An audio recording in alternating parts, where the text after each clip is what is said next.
ঈদ কেমন কাটলো সবার? ঈদের পরে সবাই যে যার মতো কাজে ব্যস্ত।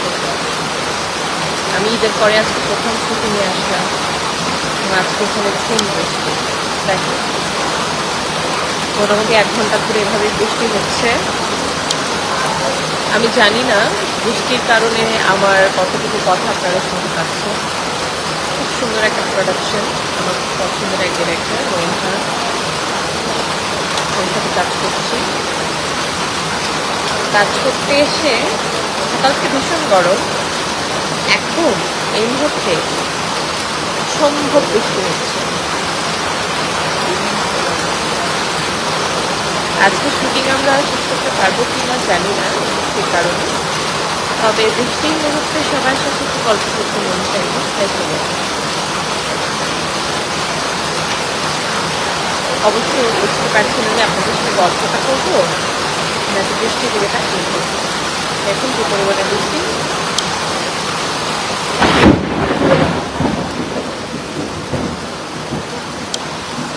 আপনারা নিশ্চয়ই শুনতে পেরেছেন কি পরিমাণের বৃষ্টিটা চলতেছে, অনেক জোরে।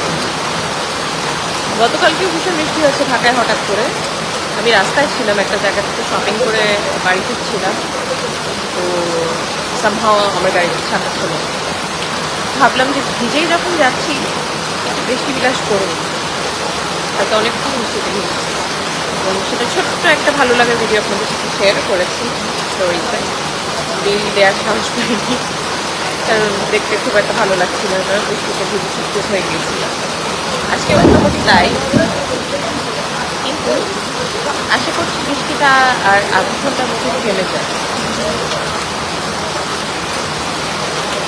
ভীষণ সুন্দর একটা ওয়েদার, খুবই ভালো লাগছে। আবার টেনশন হচ্ছে শুটিং নিয়ে। দোয়া করেন আমাদের শুটিংটা আজকে মধ্যে টাইমে শেষ হতে পারে এবং এই বৃষ্টির মুহূর্তে একটা চা হাতে নিয়ে যারা বারান্দায় কথা বলতে পারছে সেই সকল মানুষকে আমি প্রচুর পরিমাণে হিংসা করি।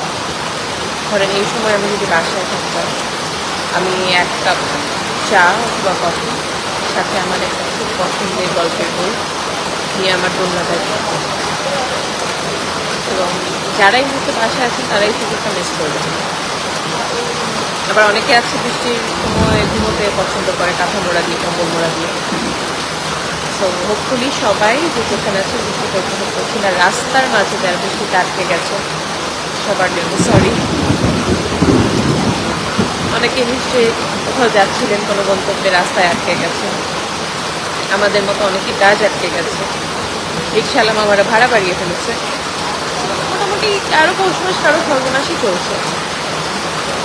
আরেকটা আপনাদের বৃষ্টি দেখাই।